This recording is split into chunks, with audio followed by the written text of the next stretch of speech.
Hello बच्चों, कैसे हैं आप सब। उम्मीद करते हैं कि आप लोग ठीक ठाक होंगे। और कल जो हम लोग देखे थे सॉल्यूशन सॉल्यूशन में हम लोग देख रहे थे elevation in boiling point. Elevation in boiling point इसी को आगे हम कंटिन्यू कर रहे हैं। ठीक है, एलिवेशन इन बॉइलिंग पॉइंट जो था उसी को हम आगे क्या करने जा रहे हैं, कंटिन्यू करने जा रहे हैं। ठीक है, देखिए कल हम लोग देखे थे, टॉपिक था मेरा एलिवेशन इन बॉइलिंग पॉइंट। और इसमें हम लोग क्या समझे थे, कल हम यही समझाने की कोशिश किए थे, बॉइलिंग पॉइंट का डिफिनेशन देखे थे और ये आपको समझाने की कोशिश कर रहे थे कि अगर कोई प्योर सॉल्वेंट है, जैसे वाटर अगर ले लें, इसका कुछ ना कुछ बॉइलिंग पॉइंट है 100 डिग्री सेल्सियस। इसमें जब कुछ हम सॉल्यूट ऐड कर देते हैं, जैसे ग्लूकोज ऐड कर दिए, तब क्या होगा कि इसका बॉइलिंग पॉइंट जो है वो क्या हो जाएगा, बढ़ जाएगा, मोर देन क्या हो जाएगा 100 degree Celsius, more than 100 degree Celsius. Sound है ना, मोर देन 100 डिग्री सेल्सियस। यहां तक हम लोग देखे थे। क्यों ऐसा हो रहा था, कोई अगर पूछे तो कहेंगे कि जब कभी सॉल्यूट ऐड कर रहे थे तो सॉल्यूशन का वेपर प्रेशर कम हो जा रहा था, और वेपर प्रेशर जब कम होगा तो बॉइलिंग पॉइंट क्या हो जाएगा, बढ़ जाएगा। क्लियर। आगे हम लोग देखे थे, इसके लिए एक फार्मूला देखे थे, डेल टीबी निकाले थे कि कितना बढ़ रहा था बॉइलिंग पॉइंट, उसको डेल टीबी बोले थे। और डेल टीबी इक्वल टू लिखे थे टीबीएस माइनस टीबी नॉट। और एक चीज ये भी लिखे थे, del TB is equal to K B into M, K B into. यहां तक हम लोग देख चुके थे। अब इसी को हम लोग, जो केबी था उसको कहे थे इबिलियोस्कोपिक कांस्टेंट, या इसी को कहे थे मोलल एलिवेशन कांस्टेंट। मेनली हम लोग इसी को देखने जा रहे हैं आज, और इसी से रिलेटेड कुछ क्वेश्चन देखेंगे। EBU double LIO scopic, ebullioscopic constant. Ebullioscopic constant से किसको डिनोट किए थे, केबी से डिनोट किए थे। इसी को हम लोग देखने जा रहे हैं। तो देखो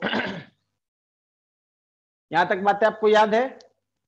चलिए, इबिलियोस्कोपिक कांस्टेंट को हम लोग डिनोट करते थे के से। अगर इसको देखा जाए तो हम लोग क्या लिखे थे, डेल टीबी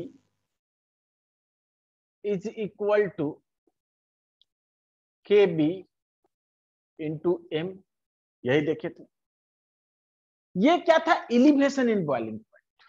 ये क्या था, एलिवेशन इन बॉइलिंग पॉइंट। और एम क्या था, मोलालिटी। अगर इफ एम इक्वल टू 1 हो जाए, इफ एम इक्वल टू क्या हो जाए, 1, मोलालिटी का वैल्यू 1 कर दें, मतलब सॉल्यूशन अगर हम मोलल बना दे, सॉल्यूशन को कैसा बना दे रहे हैं, मोलल। ठीक है, तब क्या होगा, del TB is equal to किसके हो जाएगा, केबी के हो जाएगा। यूनिट की बात अभी नहीं कर रहे, मतलब आप कह सकते हो ये केबी को अगर डिफाइन करना होगा तो हम लोग कह सकते हैं कि मोलल सॉल्यूशन का जो एलिवेशन इन बॉइलिंग होगा, मोलल सॉल्यूशन का कितना बॉइलिंग पॉइंट बढ़ जा रहा है, इसी को हम लोग क्या कहेंगे, केबी, मोलल एलिवेशन कांस्टेंट, या इसी को कहेंगे इबिलियोस्कोपिक कांस्टेंट। केबी कहने का मतलब देखो, एम इक्वल टू 1 है। एम इक्वल टू 1 कहने का मतलब क्या हुआ, मोलल सॉल्यूशन हुआ। मोलल सॉल्यूशन कहने का मतलब क्या हुआ कि अगर सॉल्यूशन में, जो सॉल्यूशन बनाया गया है उसमें 1 केजी सॉल्वेंट में 1 मोल सॉल्यूट डाला गया है। 1 केजी सॉल्वेंट में कितना मोल सॉल्यूट डाला गया है, 1 मोल सॉल्यूट डाला गया है। तो उस समय कितना बॉइलिंग पॉइंट बढ़ जा रहा है, इसी को हम लोग कहते हैं इबिलियोस्कोपिक कांस्टेंट। इसी को क्या कहते हैं, इबिलियोस्कोपिक कांस्टेंट। थोड़ा यूनिट की बात कर ले तब इसको और देखेंगे। यूनिट ऑफ के, यूनिट ऑफ के बी। तो देखो, तो यहां से हम लोग चाहे तो लिख सकते हैं कि यही था ना, del T B is equal to K B into M. तो के बी इक्वल टू अगर लिखना चाहें तो क्या हो जाएगा, del T B divided by M. और del T B elevation in boiling point, boiling point कितना बढ़ रहा है तो केल्विन में होगा।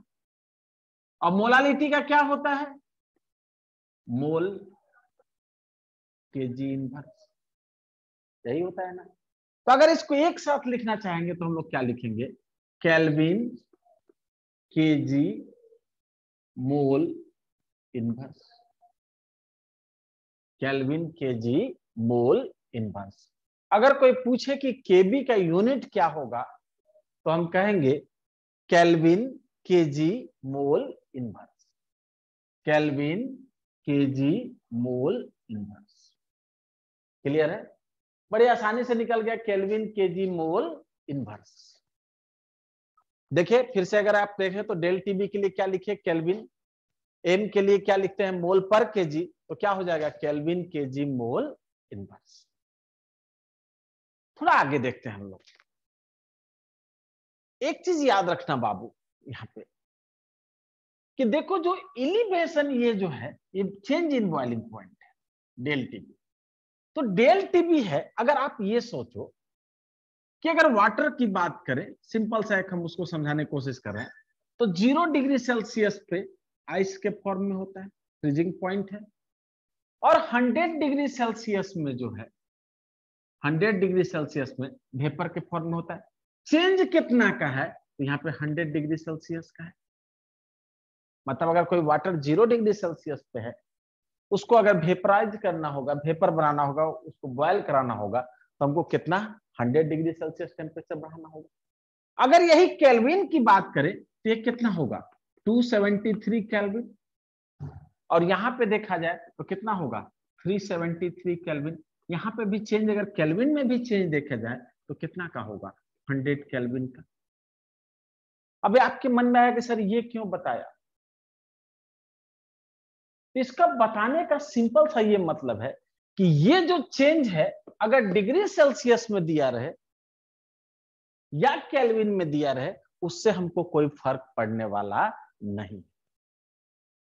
ये याद रखना आप कि डिग्री सेल्सियस कभी भी केल्विन की इक्वल नहीं होता है। देखो 0 डिग्री सेल्सियस कितना केल्विन के लगभग है, 273 केल्विन के। अब 273 एग्जैक्ट नहीं होता है, लेकिन हम जस्ट कैलकुलेशन के लिए रखते हैं 273। 100 डिग्री सेल्सियस किसके बराबर है, 373 केल्विन के बराबर है। लेकिन याद रखना बाबू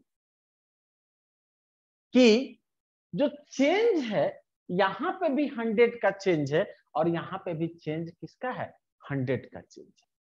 तो जब भी कभी चेंज इन टेम्परेचर की बात करें, एलिवेशन इन टेम्परेचर की बात करें, या डिप्रेशन इन टेम्परेचर की बात करें, तो चेंज डिग्री सेल्सियस में जो होगा वही चेंज किस में होगा, केल्विन में होगा। यहां पे भी 100 यूनिट का चेंज है, और यहां पे भी चेंज किसका है, 100। मतलब डिग्री सेल्सियस कभी भी इक्वल नहीं होगा केल्विन के, या केल्विन कभी भी नहीं इक्वल होगा डिग्री सेल्सियस के, लेकिन चेंज इन डिग्री सेल्सियस हमेशा इक्वल होगा change in kelvin. Change in degree Celsius जो होगा हमेशा इक्वल होता है किसके, चेंज इन केल्विन के। केल्विन में चेंज हो या डिग्री सेल्सियस में चेंज हो, दोनों के दोनों बातें क्या होंगी, बराबर होंगी। तो याद रखना, ये डेल टीबी जब भी आपको देगा तो हो सकता है कि डिग्री सेल्सियस में दे, या हो सकता है कि ये किस में प्रोवाइड कर दे, आपको केल्विन में प्रोवाइड कर दे। तो इससे बहुत ज्यादा परेशान होने की जरूरत नहीं। क्लियर। अब आते हैं केबी को, फिर से हम लोग केबी को लेकर आते हैं।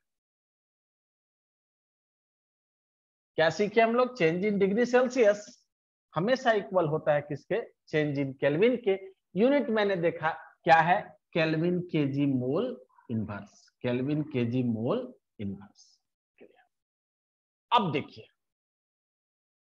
केबी को एक बार समझ लो। केबी की अगर बात करें तो कैसे कैलकुलेट होता है इसकी बात हम बाद में करेंगे, लास्ट में बता देंगे। इसके लिए थर्मोडायनेमिकली फॉर्मूला होता है, उसको हम लोग देखेंगे, लेटेंट हीट ऑफ वेपोराइजेशन पे डिपेंड करता है।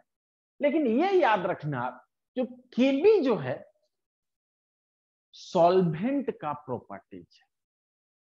किसका प्रॉपर्टीज है? सॉल्वेंट का प्रॉपर्टीज है, सॉल्यूट का प्रॉपर्टीज नहीं है। केबी किसका प्रॉपर्टीज है? सॉल्वेंट का प्रॉपर्टीज है। मतलब सॉल्वेंट चेंज करोगे तो केबी का वैल्यू चेंज कर जाएगा, और सॉल्यूट अगर चेंज करेंगे तो केबी के वैल्यू पे कोई फर्क नहीं पड़ेगा। जैसे वाटर के लिए अगर केबी की बात करें, केबी फॉर वाटर, इसको याद भी रखना आप लोग, ये होता है 0.52 केल्विन केजी मोल, केल्विन केजी मोल इनवर्स। अगर केबी हम वाटर के लिए देखें तो वाटर के लिए जो केबी का वैल्यू होता है वो कितना होता है? 0.52 kelvin KG mole inverse. Clear है? अब अगर हम लोग देखें, एक सेकंड,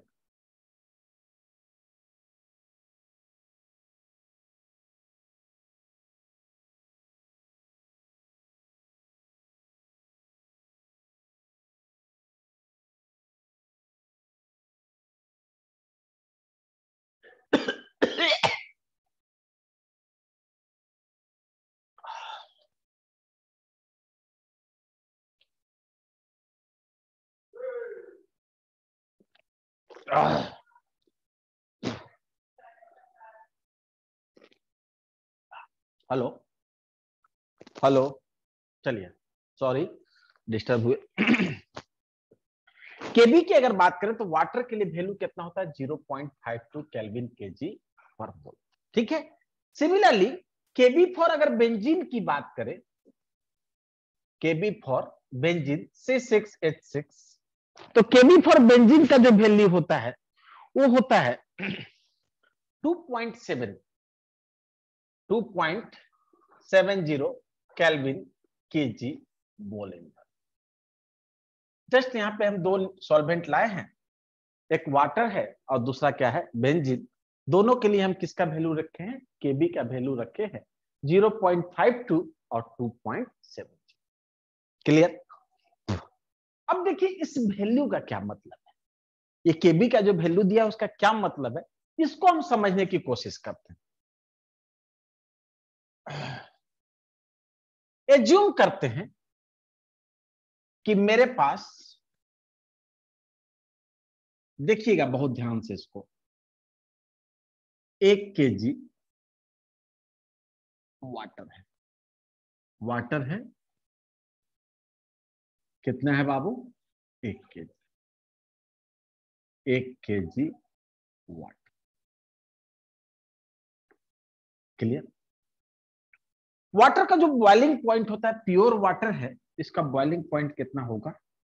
100 डिग्री सेल्सियस। क्लियर? अब इसको हम लोग मोलल सॉल्यूशन बनाना चाह रहे हैं।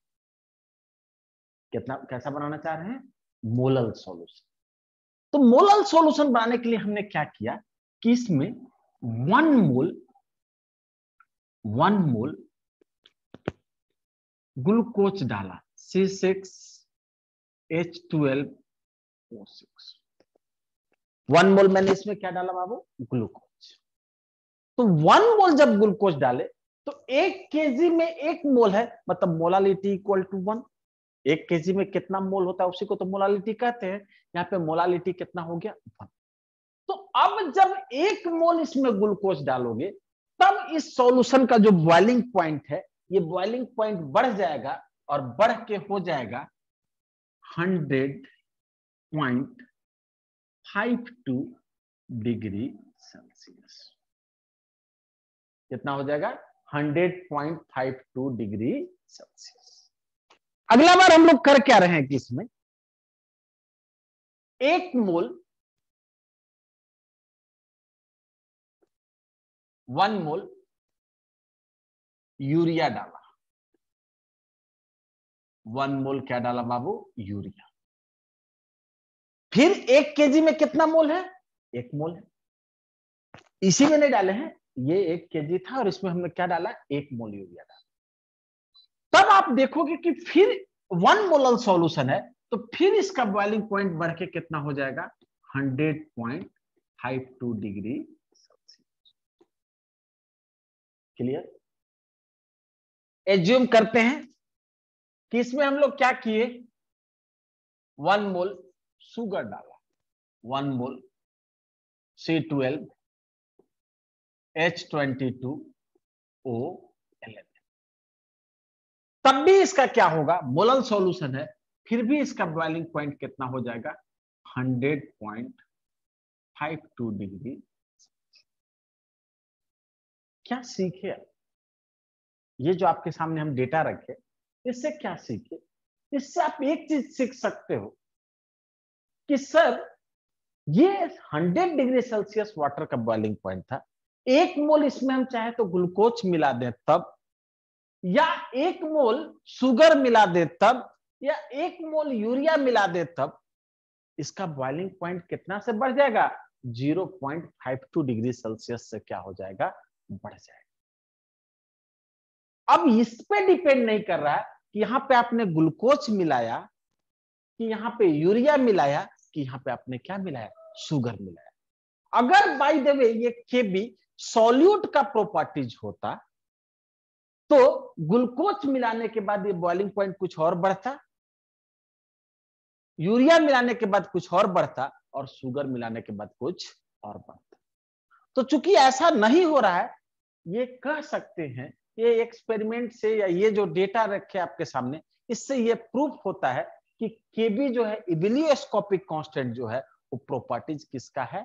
सॉल्वेंट का प्रॉपर्टीज है, सॉल्यूट का प्रॉपर्टीज नहीं है। मतलब जब भी आपको केबी का वैल्यू पुट करना है, तो किसका प्रॉपर्टी वैल्यू पुट करना है? सॉल्वेंट का पुट करना है, ना कि सॉल्यूट का। क्लियर? एक और एग्जांपल आते हैं। एज्यूम करते हैं मेरे पास, समझिएगा, 1 केजी बेंजीन था, C6H6 बेंजीन था। इसके लिए केबी का वैल्यू होता है, आपको पता है, केबी का जो वैल्यू होता है 2.70, और इसका बॉइलिंग पॉइंट जो बेंजीन का बॉइलिंग पॉइंट है, बेंजीन का बॉइलिंग पॉइंट जो होता है बाबू, वो होता है 80 डिग्री सेल्सियस। कितना होता है? 80 डिग्री सेल्सियस। तो इसका बॉइलिंग पॉइंट 1 केजी था, ये 1 केजी था बेंजीन, और बॉइलिंग पॉइंट इसका कितना था? जब प्योर होगा, तो प्योर होगा तो इसका बॉइलिंग पॉइंट कितना होगा? 80 डिग्री सेल्सियस। क्लियर? अब हमने क्या किया कि इसमें 1 मोल मैंने 1 मोल मैंने ग्लूकोज डाला, C6H12O6। तो 1 मोल ग्लूकोज डालने के बाद क्या होगा बाबू? किसका बॉइलिंग पॉइंट बढ़ जाएगा? 80 plus 2.7, that means 82.7 degree Celsius. यहां पे भी देखो प्योर सॉल्वेंट था, इसमें सॉल्यूट मिला रहे हैं, तो बॉइलिंग पॉइंट क्या हो रहा है? बढ़ रहा है। बॉइलिंग पॉइंट क्या हो रहा है? बढ़ रहा है। कितना बॉइलिंग पॉइंट बढ़ेगा? तो जो इसका केबी होगा, क्योंकि मोलल सॉल्यूशन है, 1 मोल मिला है। अगर बाय द वे ऐसा होता कि नहीं सर, हम 2 मोल ग्लूकोज मिला है, कितना मोल मिला है सर? 2 मोल ग्लूकोज मिला है, 2 मोल ग्लूकोज C6H12O6। तो देखो बाबू, 1 मोल जब मिला रहे थे तो 2.7 बढ़ रहा था, जब 2 मोल मिलाएंगे तो क्या होगा? 80 plus 2.7 plus 2.7, that means 85.4 degree Celsius. 3 मोल मिलाते तो 2.7 फिर से जोड़ देते, ट्राइमोलर हो जाता।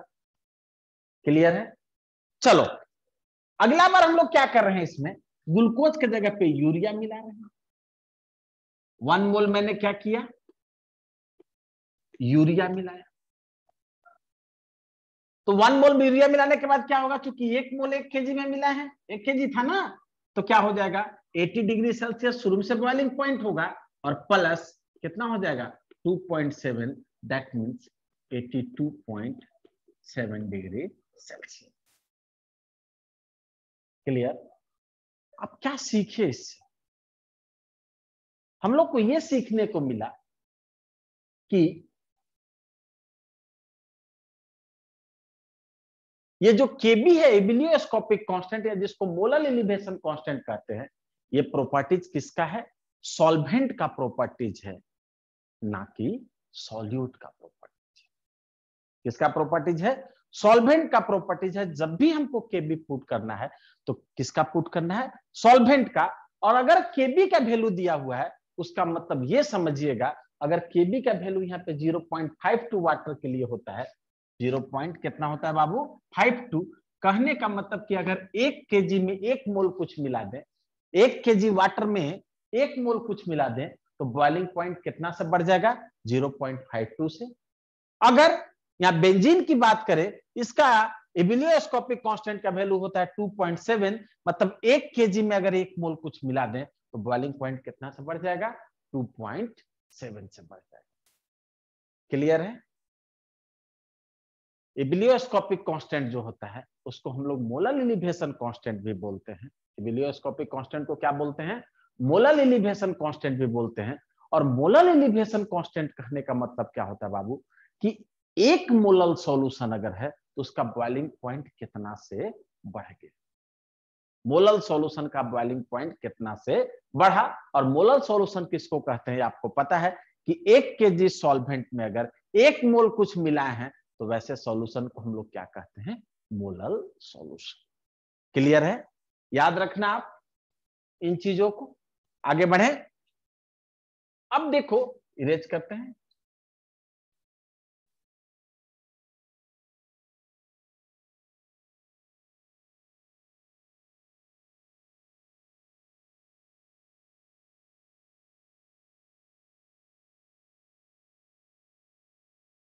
केबी हम लोग कैलकुलेट कैसे करते हैं, तो केबी के लिए जो फॉर्मूला था, डायरेक्ट हम फॉर्मूला लिख देते हैं क्योंकि आपके सिलेबस में नहीं है ये।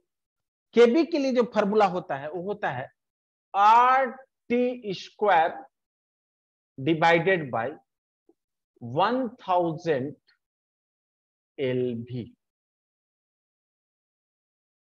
केबी अगर निकालना होगा तो कैसे निकालते हैं, RT² divided by 1000 into LV। जहां पे LV है वो है latent heat of vaporisation. LV क्या है बाबू, latent heat of vaporisation, latent heat of vaporisation. और याद रखना बाबू कि लेटेंट हीट ऑफ वेपोराइजेशन जो है हमेशा कैलोरी पर ग्राम में लेना, इस फार्मूला के लिए ये याद रखने वाली बात है कि हमेशा हमको अगर ये फार्मूला यूज कर रहे हैं तो हमारा यूनिट क्या होना चाहिए, कैलोरी पर ग्राम। क्लियर है? लेटेंट हीट ऑफ वेपोराइजेशन को किसमें पुट करना है, कैलोरी पर ग्राम में। आर जो क्या है, आर क्या है बाबू, गैस कांस्टेंट है, और गैस कांस्टेंट में कैलोरी वाला वैल्यू पुट करेंगे और वो वैल्यू भी कितना होता है, 2 के बराबर होता है। क्लियर? साथ ही साथ टी जो है यहाँ पे ये है boiling point of solvent. Boiling point of क्या है बाबू, सॉल्वेंट। और बॉइलिंग पॉइंट ऑफ सॉल्वेंट जो है हमेशा किसमें पुट करेंगे, केल्विन में। तो अगर कभी आपके एनसीईआरटी में एक भी क्वेश्चन ऐसा नहीं है, लेकिन अगर कभी ऐसा क्वेश्चन दे दिया जाए कि केबी न दिया हो, कोई सॉल्वेंट देगा जिसका केबी आपको प्रोवाइड ही नहीं करेगा, केबी प्रोवाइड नहीं करे, उसका बॉइलिंग पॉइंट दे दे और लेटेंट हीट ऑफ वेपोराइजेशन दे दे, तब हम लोग इस फॉर्मूला का यूज करके क्या निकाल सकते हैं, केबी निकाल सकते हैं। क्लियर है? लेटेंट हीट ऑफ वेपोराइजेशन अगर हमको पता हो, उसका बॉइलिंग पॉइंट पता हो, तो हम उस सॉल्वेंट का क्या निकाल सकते हैं, इबिलियोस्कोपिक कांस्टेंट। क्लियर है? चलिए कुछ एक क्वेश्चन देख लेते हैं।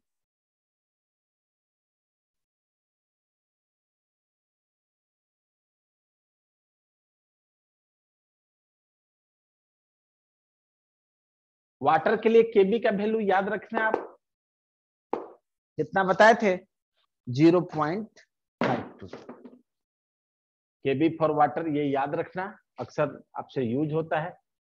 केबी फॉर वाटर, इसके लिए वैल्यू कितना होता है, 0.52 केल्विन केजी मोल, ये याद रखना। एक क्वेश्चन लेके आते हैं। क्वेश्चन ये है कि the boiling point of pure water is 100 degree Celsius.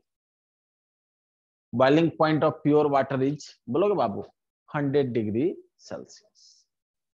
Calculate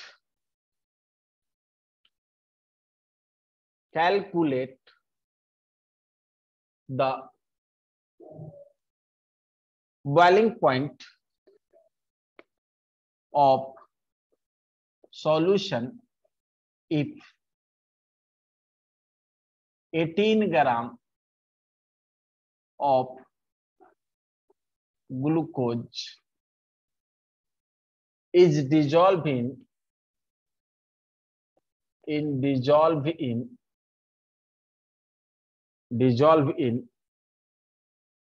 100 gram of water, 100 gram of. Question क्या कह रहा है कि वाटर, जो प्योर वाटर है, उसका बॉइलिंग पॉइंट कितना है बाबू, 100 डिग्री सेल्सियस। प्योर वाटर है, उसका बॉइलिंग पॉइंट कितना है, 100 डिग्री सेल्सियस। और कह रहा है कि 18 ग्राम ग्लूकोज को 100 ग्राम वाटर में मिलाया गया है। 18 ग्राम को किसमें मिलाया गया बाबू, 100 ग्राम वाटर में मिलाया गया है, तो उसका बॉइलिंग पॉइंट बताइए। क्लियर है? तो हम लोग वही फॉर्मूला यूज करेंगे, डेल टीबी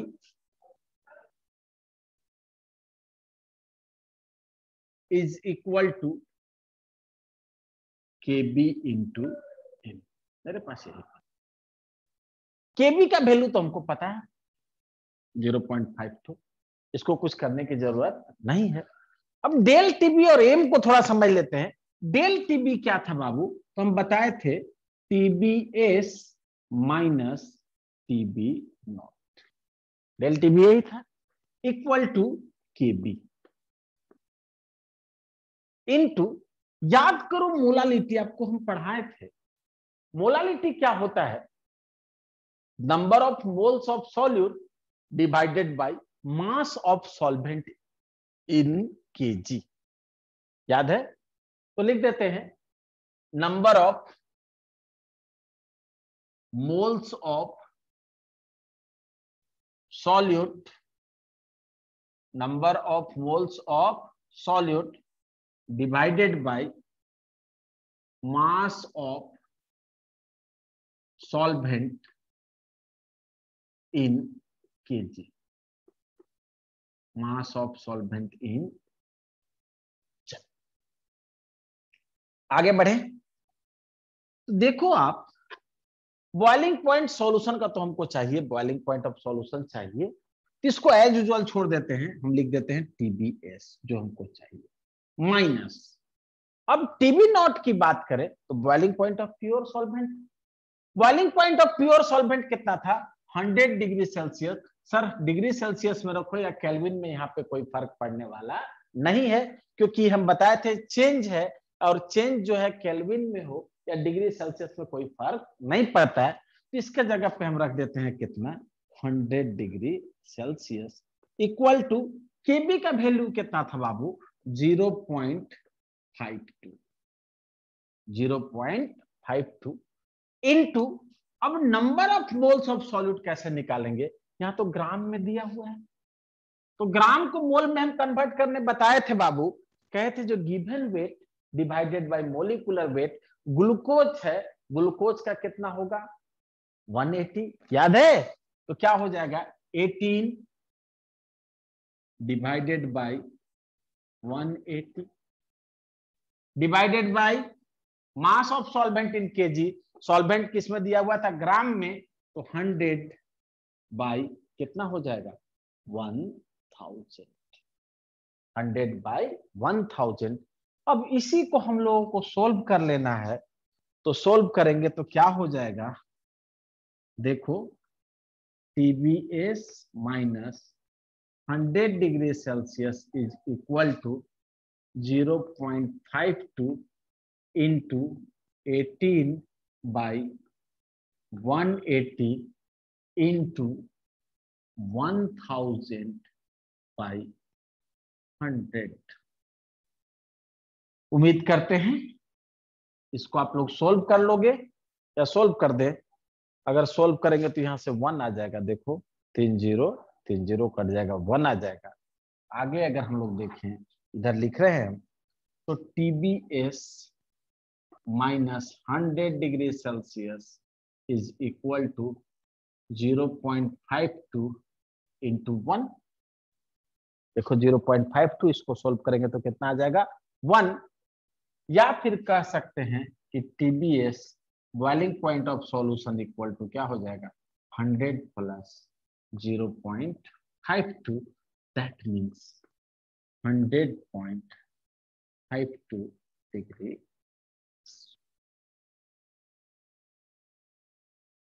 क्लियर है?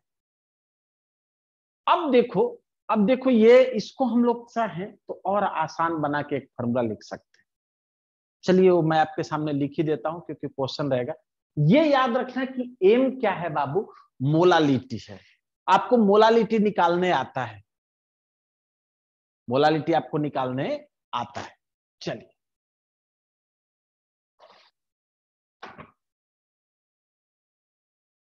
इरेज करते हैं।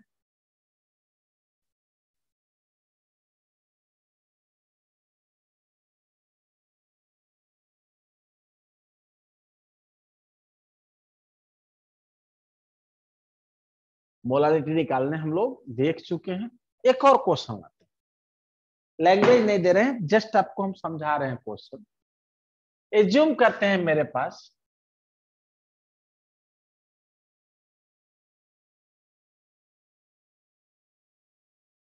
100 ग्राम वाटर था, समझिएगा 100 ग्राम क्या था बाबू वाटर, हम लैंग्वेज नहीं दे रहे। और इसमें हमने क्या किया कि 18 ग्राम ग्लूकोज मिलाया है, 18 ग्राम क्या मिलाया बाबू ग्लूकोज, और 12 ग्राम यूरिया मिलाया। 18 ग्राम ग्लूकोज मिलाया और 12 ग्राम क्या मिलाया बाबू यूरिया।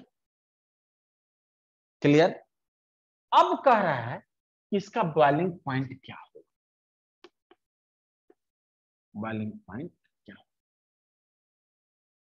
देखो आप सबको पता है, ये क्वेश्चन लैंग्वेज में नहीं लिखे हैं, आप सबको पता है कि प्योर वाटर का बॉइलिंग पॉइंट कितना होता है 100 डिग्री सेल्सियस, और केबी का वैल्यू वाटर के लिए क्या है 0.52।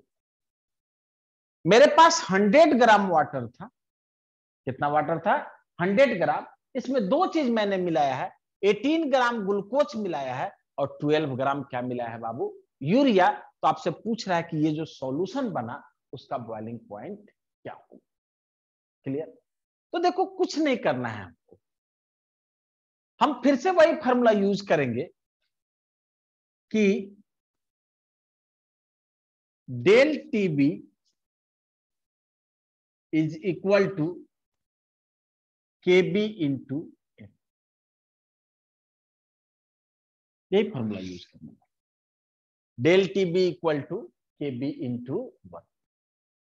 अब देखो एम, अगर हम मोलालिटी कैलकुलेट करने जाएंगे तो एक बार इसके चलते मोलालिटी होगा और एक बार इसके चलते मोलालिटी होगा, तो इन दोनों मोलालिटी को हम लोग क्या कर देंगे, ऐड कर देंगे।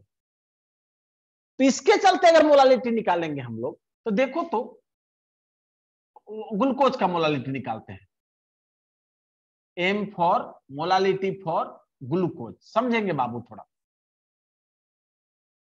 इक्वल टू कितना ग्राम था। मोलालिटी निकालने के लिए क्या करते हैं, नंबर ऑफ मोल्स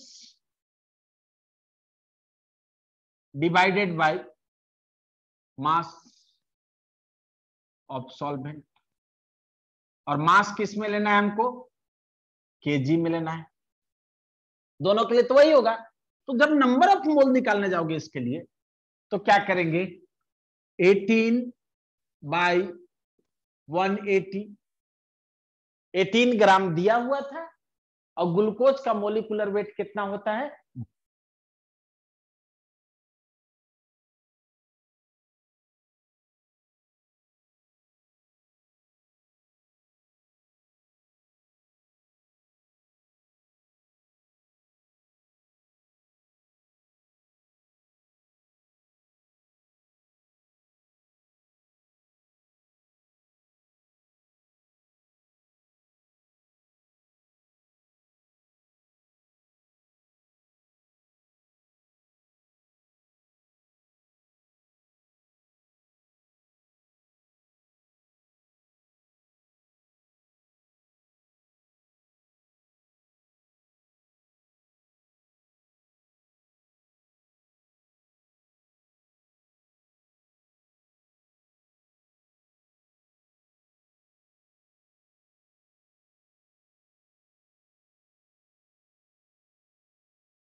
हेलो,